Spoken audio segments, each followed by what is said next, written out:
주님께서 여러분과 함께 요한이 전한 거룩한 복음입니다.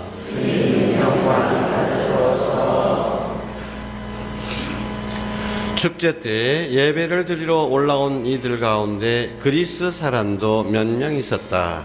그들은 갈릴레아의 벳사이다 출신 필립보에게 다가가 선생님, 예수님을 뵙고 싶습니다 하고 청하였다.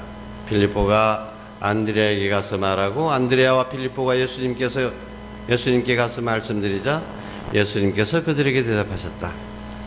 사람의 아들이 영광스럽게 될 때가 왔다. 내가 진실로 진실로 너희에게 말한다. 밀알 하나가 땅에 떨어져 죽지 않으면 한 알 그대로 남고 죽으면 많은 열매를 맺는다. 자기 목숨을 사랑하는 사람은 목숨을 잃을 것이고 이 세상에서 자기 목숨을 미워하는 사람은 영원한 생명에 이르도록 목숨을 간직할 것이다. 누구든지 나를 섬기려면 나를 따라야 한다.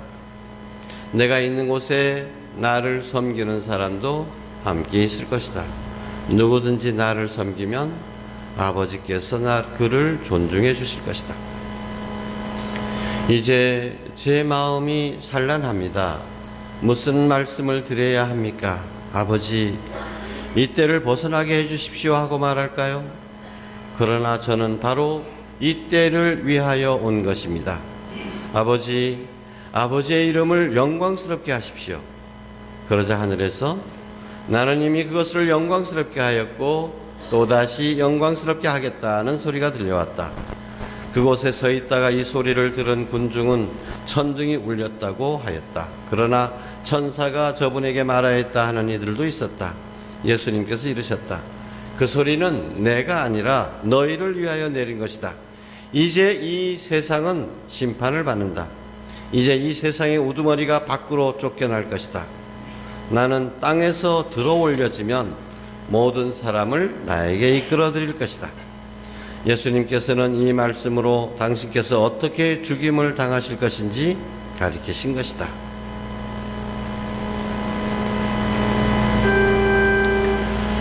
주님의 말씀입니다. 그리스도님 찬미합니다. 앉으십시오. 참 예수님, 내가 땅에서 들어 올려지면 모든 사람을 나에게 이끌어 드릴 것이다. 땅에서 들어 올려진다고 말씀을 하셨습니다. 십자가를 땅에서 들어 올려지는 것으로 표현을 하셨습니다. 예수님께서는 십자가를 자원해서 우리를 위해서 기꺼이 지고 가셨습니다. 그래서 사람들이 예수님을 십자가에 못 박아 죽인 것 같지만 사실은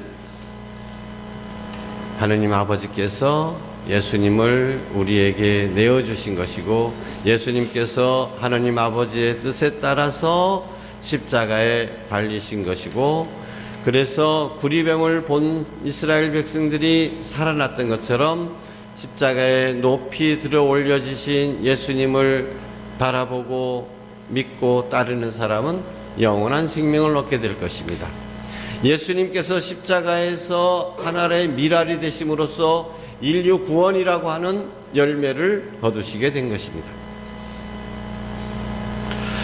여러분 요즘 잔치 먹으러 다닌다고 바쁘지 않습니까? 근데 어저께 저도 몇 군데 꼭 가봐야 될 때가 있어서 갔다 왔습니다. 저도 사제 생활을 이제 한 30년 넘게 이렇게 하게 됐잖아요. 그러니까 옛날 본당에서 인연 맺었던 분들 집안일을 또 돌아볼 때가 많이 생깁니다. 그런데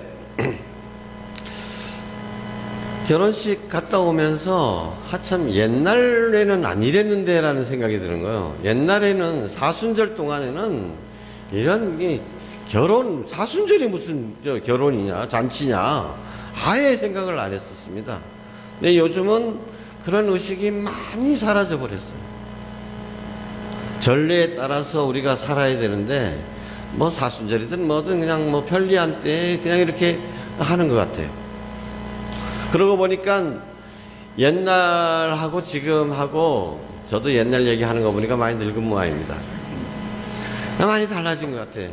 그 중에 달라진 것 중에 하나가 이 결혼이고 사순절 동안 아예 결혼 못할 뿐만 아니라 결혼을 하려면 반드시 신자라야만 한다. 신자 아닌 사람하고 어떻게 결혼하느냐. 그래서 신자 아닌 사람하고 어떻게 인연이 됐다 하면 어떻게 했습니까? 당연히 세례를 받게 했던 거죠. 아마 옛날에 그래가지고 세례 받으신 분들도 있을 거예요. 나랑 결혼하려면 세례 받아야 된다. 그럼 내가 좋으면 세례 받는 거예요. 나 경까지 하면 안 오게 하면 설러불고. 근데 요즘은 그런 의식이 없어요. 또 안타까운 것은 신자가 결혼을 하려면 당연히 어디서 해야 돼요? 성당에서 해야 되는데 우리 천주교 신자들은 마음이 약해가지고 똘 가진 집은 똘이라고는 큰 소리 치지 못했니? 하고 아들 가진 집은 내 사람 될 거라고는 뭐 나중에 하면 될 거 아니까 해가지고 또 사돈 말 듣는데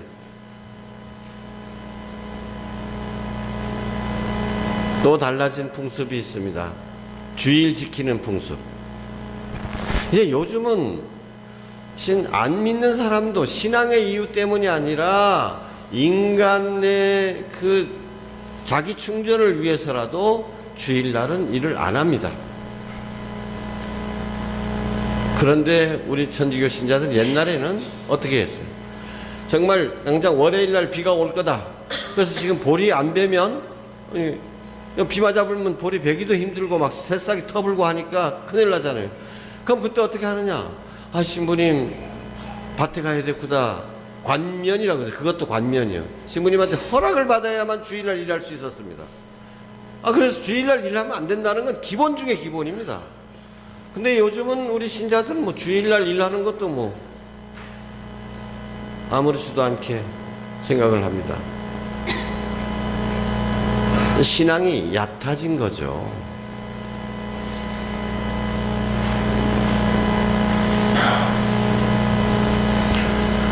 또 하나 달라진 풍습 생각이 났습니다. 영성체 준비요. 옛날에 신앙생활 했던 분들은 참 영성체 하기 전에 얼마나 공들여서 준비를 했는지. 그래서 바오로 주교님, 은퇴하신 바오로 주교님 얘기를 들어보면 당신 그 어렸을 때는 24시간 동안 아무것도 먹으면 안 됐대. 24시간 동안 침도 삼키면 안 돼가지고 침을 뱉으며 다녔다는 겁니다. 그러니까 주님을 모시기 위해서 그렇게 마음 준비를 했으니 영성체 하는 것이 그 얼마나 감미로웠겠습니까? 근데 우리는 지금은 어떻게 됐어요? 바뀌었죠. 영성체 하기 1시간 전까지는 공심제를 지켜라. 근데 특히 우리 성당 같은 데는 본당 신부가 강론 길게 해보니까 미사 때 들어오면 뭐 축축하지만 않으면 뭐 강론 길고 하다 보면 영성체 하는 게 1시간 되어버린 거예요. 그냥 아무런 준비도 없이 그냥 영성체를 하게 되는 거예요. 그러니 그렇게 준비하는 사람과 준비하지 않고 영성체 하는 것이 같을 수가 있겠냐요. 우리 받을 그릇이 그렇게 달라지는 거죠.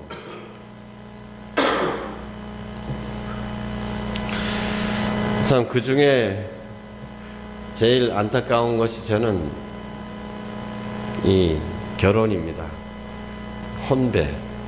근데 이제는 혼배가 그렇게 성당에서 이루어지는 것도 별로 신경 안 쓰고 또 신자 아닌 사람하고 결혼하는 것도 별로 신경 안 쓰고 이렇게 이루어지는 것은 무엇을 말하느냐? 결혼에 대한 우리의 생각, 결혼에 대한 가치관이 이미 세속화돼 버렸다는 얘기입니다. 하느님께서 우리를 맺어주셨고 하느님께서 우리에게 결혼을 통해서 맡겨주신 소명이 있다라는 그 소명이 무엇인지, 그래서 하느님께서 맺어주신 우리가 어떻게 살아야 되는지에 대한 개념이 거의 없고 세속적인 가치관에 의해서만 결혼을 바라본다는 것이죠. 결혼의 가장 중요한 부분은 바로 계약이라는 데 있습니다. 계약. 근데 이 계약은 무엇을 말하는 것이냐?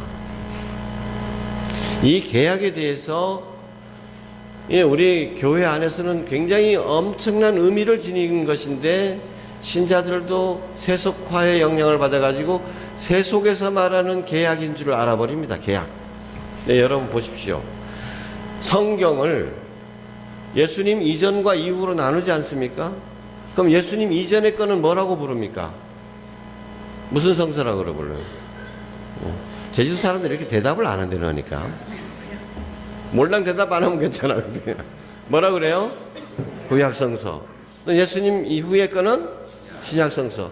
약은 뭘 말하는 겁니까? 구약, 신약. 이 약이 뭡니까? 계약을 말하는 것입니다. 옛날 계약, 그리고 새로운 계약이에요. 오늘 제1독서에서 예레미야 예언자가 이야기하죠. 여러분 같이 한번 따라해 보시면 좋겠습니다. 이거 외우기 쉬우니까 예레미야서 31장 31절. 예레미야서 31장 31절. 오늘 제1독서 매일 첫 번째 대목입니다. 보라, 그날이 온다. 주님의 말씀이다. 뭐라고? 그때 나는 이스라엘 집안과 유다 집안과 뭘 맺겠다? 새 계약을 맺겠다. 예레미야가 예언한 것이 바로 이 새 계약입니다. 근데 그러면 그 전까지는 어떤 계약이었어요? 묵은 계약은 뭡니까? 제일 첫 번째, 하느님과 우리가 인간과 맺은 계약이 누구랑 맺은 계약이죠? 아브라함의 계약입니다. 예, 아브라함과 계약을 맺으시면서 젖과 꿀이 흐르는 땅을 너의 후손들에게 주겠다. 너의 후손들은 하늘의 별과 같이 바다의 모래와 같이 많아질 것이다 라고 그 계약을 맺은 겁니다. 근데 아브라함과 하느님께서 계약을 맺으실 때는 소하고 염소하고 양하고 이렇게 해가지고 그걸 반으로 딱 잘랐어요. 그 반으로 딱 자르면 가운데 어떻게 돼? 피가 흥건하겠죠. 그 사이를 지나간 겁니다. 하느님께서 그렇게 해서 계약을 맺었어요. 계약이 그만큼 엄중하다는 것입니다. 그 다음에 두 번째로 가장 중요한 계약은 무엇입니까? 시내산에서 모세와 이스라엘 백성들이 하느님과 맺은 계약입니다. 시나이 계약. 이 계약을 맺을 때 계약 조문은 뭐였어요? 십계명이죠. 그런데 이때 어떤 방식으로 계약을 지냈습니까? 제단을 차려놓고 황소를 잡아가지고 황소의 피를 어떻게 했죠? 반은 제단에 뿌리고 반은 사람들에게 뿌렸다. 근데 예레미야는 그것은 계약이 시효가 소멸돼 버렸다. 그래서 새 계약을 맺어주겠다고 말씀하십니다. 새 계약. 이 새 계약은 어떤 것입니까? 이제는 황소로 그렇게 이루어지는 것이 아니고 우리 마음을 새롭게 할 수 있는 계약, 깨뜨려지지 않는 영원한 계약. 하느님께서 우리와 새로운 계약, 영원한 계약을 맺으실 것이라고 예언하는 것입니다. 그래서 오늘 예레미야서 독서의 맨 마지막에 뭐라고 얘기합니까? 이 새로운 계약을 맺게 되면 어떻게 됩니까? 나는 그들의 허물을 용서하고 그들의 죄를 더 이상 기억하지 않겠다. 이것이 새로운 계약입니다. 이 새로운 계약이 어떻게 이루어지죠? 바로 예수 그리스도의 십자가상의 계약으로 이루어지는 것입니다. 예수님 때문에 이제 우리의 죄는 다 기억에서 사라져버린 것입니다. 우리의 허물은 이제 다 벗겨진 것입니다. 우리가 새롭게 하나님의 자녀로 태어나게 되는 것입니다. 이 새로운 계약을 우리는 매일 미사 때마다 되풀이하게 되는 것이죠. 이는 새롭고 영원한 계약을 맺는 내 피의 잔이다.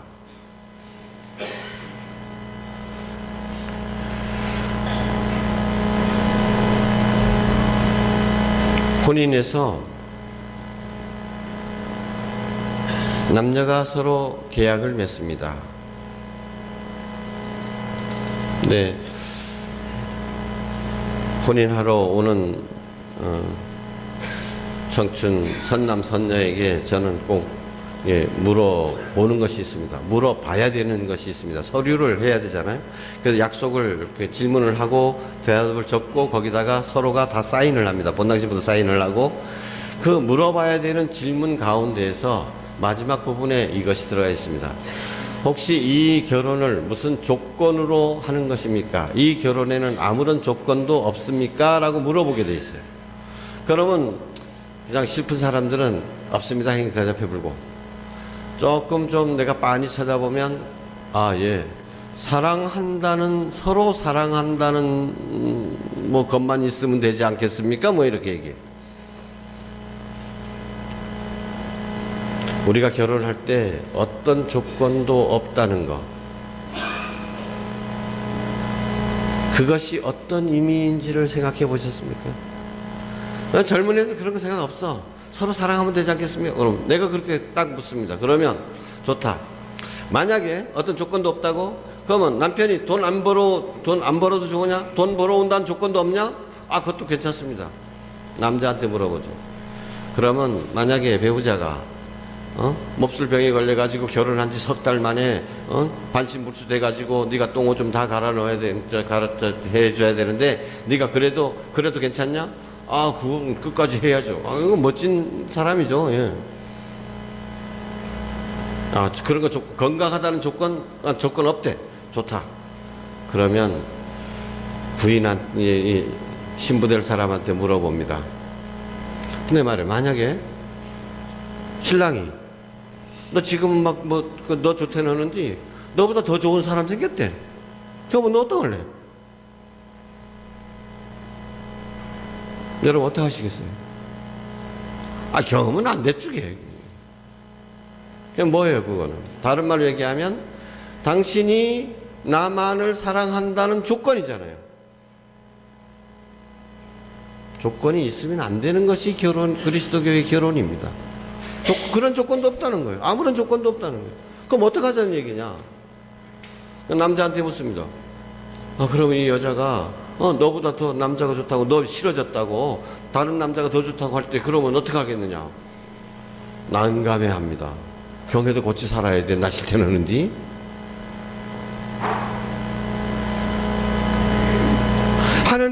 하느님과 약속, 하느님 앞에서 두 사람이 죽음이 갈아 넣을 때까지 영원히 사랑하겠다고 하는 약속은 어떻게 되는 겁니까? 한쪽이 싫다고 하면 어떻게 해야 돼? 세속은 그렇습니다. 네가 싫다는데 내가 왜 계속 좋아해야 돼? 나만 병신이냐? 근데 이런 가치관이 우리 신자들 마음속에도 다 스며들어 있어가지고 네가 나한테 이렇게 해주면 나도 이렇게 해준다 이거야. 내가 이렇게 해주면 너도 이렇게 해줘야 돼. 이런 상계약으로 이해를 하고 있다는 것입니다. 그래서 단어라는 것이 이렇게 중요한 겁니다. 계약이라고 해버리니까, 계약이라고 번역이 되니까 내가 아파트 사기로 했는데 더 좋은 아파트가 생겼어. 그건 나 안 사면 그만이야. 계약금만 돌려주면 그만이지 뭐. 그렇죠? 내 아파트 사겠다고 했는데 누가 안 사게. 그러면 내 계약금만 내가 받아불면 그만이지 뭐. 지가 안 지키면 나도 지킬 필요가 없는 것이 계약입니다. 그러나 성서가 얘기하는 이 계약은 그런 계약이 아닙니다. 이스라엘 백성들의 역사를 생각해 보십시오. 아브라함과 맺은 계약, 시내산에서 맺은 계약, 이스라엘 백성들이 얼마나 그 계약을 깨뜨렸습니까? 얼마나 불충실했습니까? 그런데 하나님께서 어떻게 했습니까?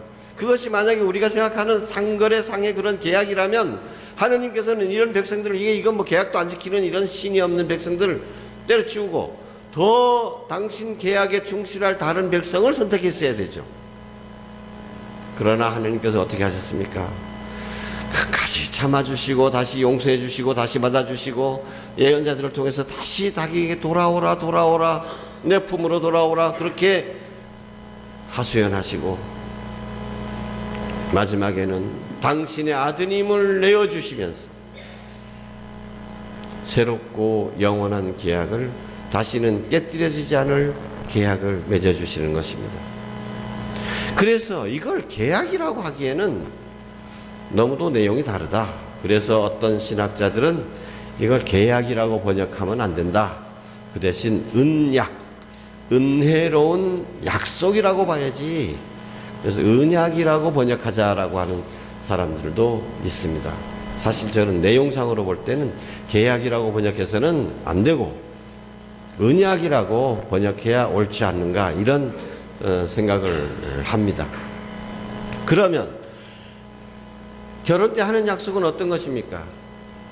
결혼 때 하는 것도 우리가 계약이 아니라 하느님의 이러한 사랑을 이어받아서 부부간에 서로 하느님의 언약처럼 그렇게 약속하는 것입니다. 그러니까 상대방이 나에게 불충실할 때 그러면 나도 너를 버리겠다는 것이 아닙니다. 이 약속은 상대방이 아무리 불충실하더라도 하느님께서 이스라엘 백성들을 그렇게 하셨듯이 하느님께서 마지막으로 당신 외아드님을 보내셔서 우리 인간의 죄를 다 용서해 주시고 새롭게 해 주셨듯이 나는 하느님처럼 그 상대방, 변한 상대방을 끝까지 사랑하겠다라는 것이 결혼의 서약의 내용인 것입니다. 이게 계약인 것입니다.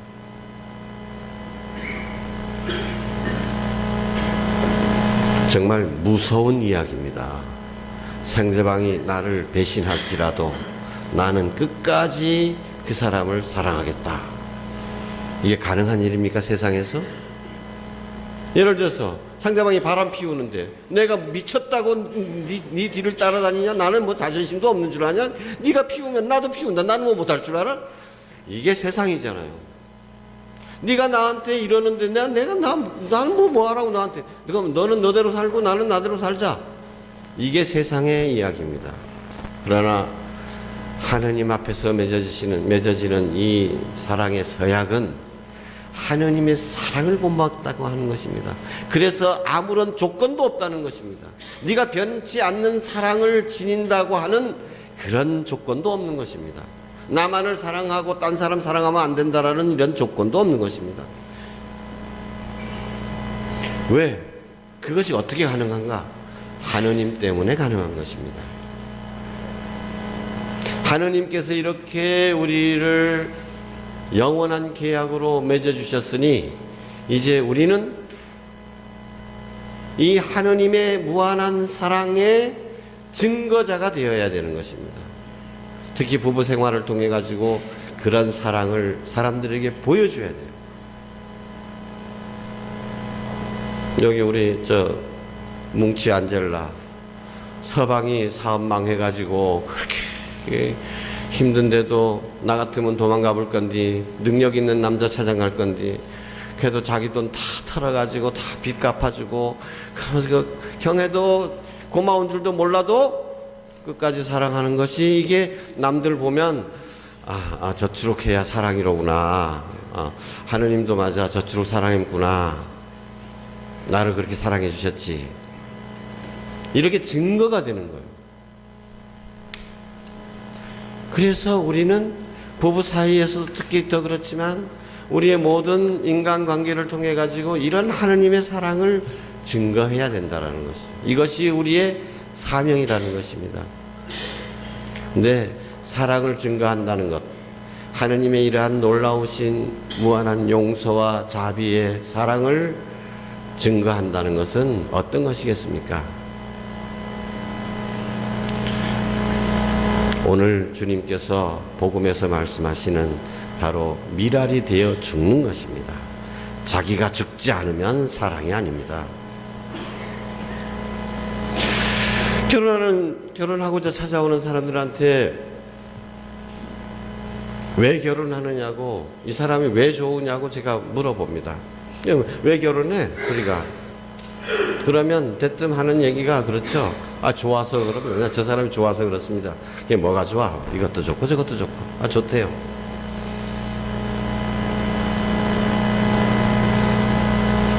그런데 정말 저는 좀 실망스러운 체험이 있습니다.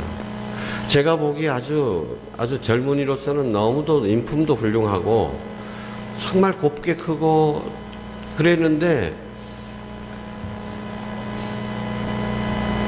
왜 결혼하려고 그러냐 하니까 한다는 이야기가 아니 저 사람하고 결혼하면 저 사람이 나에게 저 사람 때문에 내가 아주 마음이 편안할 것 같아.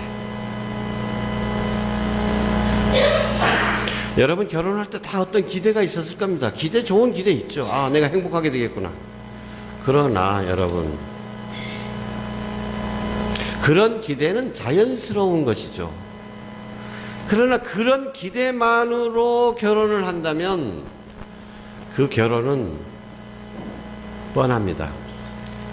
우리가 거는 기대가 크면 큰 만큼 지옥문이 가까운 것입니다. 남편이 이렇게 해주겠지. 그래서 나는 행복할 거야. 부인이 이렇게 해주겠지. 그래서 나는 행복할 거야. 이래서 결혼을 하더라는 겁니다. 그러기 때문에 결혼 생활이 평화롭지 못한 것입니다. 몇 주 전에 제가 말씀을 드렸죠. 우리 마음 안에는 다 주님의 성전인데도 불구하고 장사꾼들만 들끓거리고 있다. 결혼도 대인관계도 다 장사꾼이야. 내가 이 사람을 만나면 무엇이 나한테 도움이 될까? 이 여자하고 결혼하면 내가 얼마나 이득을 얻게 될까? 다 이런 심보로, 장사꾼의 심보로 살아가다 보니까 장사해서 맨날 이익만 봅니까? 손해도 보죠. 그때 감당이 안 되는 거예요. 왜 이런 결혼을 하게 됐지? 진짜로 결혼을 할 때 물어봐야 되는 것, 여러분. 그때 존 F 케네디 대통령의 이야기를 했죠. 내가 그 사람 때문에 얼마나 행복할 수 있을까? 무엇이 나를 기쁘게 해줄 것인가? 내가 저 사람으로부터 얻을 수 있는 것이 무엇인가를 묻지 말고 내가 그 사람을 위해서 뭘 해줄 수 있을까? 나로 인해서 내가 어떻게 하면 그가 더 행복할 수 있을까? 이걸 생각해야 되는 거예요. 그렇게 결혼 생활을 시작하고 그렇게 노력해야만 그 부부가 천국의 낙원의 아담과 하와가 될 수 있는 것입니다. 다른 대인관계도 역시 마찬가지입니다. 남한테서 뭔가 얻으려고 하고 어떤 모임에 가더라도 거기서 내가 얻을 수 있는 것이 무엇인지, 친구를 사귀더라도 그 친구한테서 내가 뭘 얻을 수 있을 것인지, 아무것도 얻을 수 없는 친구라면 내팽개치고 세상 인심대로 그렇게 살아서는 그리스도인이라고 말할 수 없습니다.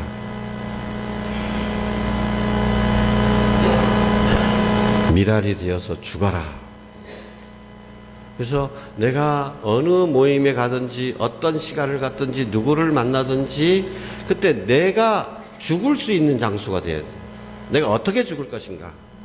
그래서 내가 죽음으로써 많은 열매를 맺을 수 있도록 살아가는 것이 바로 우리 그리스도인인 것입니다. 그렇게 해야만 진정으로 부활의 기쁨이 있는 것입니다. 그때 당당하게 살아갈 수가 있는 것입니다. 내 마음에서 자꾸 남들 때문에 상처받아. 상처를 쉽게 받는 사람들은 상대방에게 더 많은 기대를 하고 있기 때문에 그런 것입니다. 얻을 거를 기대하고 있기 때문에 그걸 못 얻었기 때문에 상처가 되는 거예요. 내가 주려고 생각한다면, 내가 죽으려고 생각한다면 상처가 되는 일이 없습니다. 정말로 예수님처럼 나도 십자가에 못 박혀 내 자신을 죽어야 되겠다. 땅에 묻혀서 썩어야 되겠다. 내가 먼저 썩을 각오를 하고 내가 거름이 될 각오를 하고 살아갈 때 그때는 세상에 어떤 시련이 닥쳐오더라도 그 마음이 흔들리지 않는 것입니다. 그 마음은 정말 태풍이 불어쳐도 바다 맨 밑에는 고요하다는 것처럼 어떤 시련에도 흔들리지 않는 떳떳하고 당당하고 정말 평화로운 마음을 누리게 되는 것입니다. 오늘 주님께서 말씀하신 대로 정말 모두가 하나의 미랄이 되어 죽는 한 주간이 되고, 그래서 그렇게 함께 죽어서 예수 그리스도와 함께 부활하여 많은 열매를 맺는 한 주간이 되기를 바랍니다. 아멘.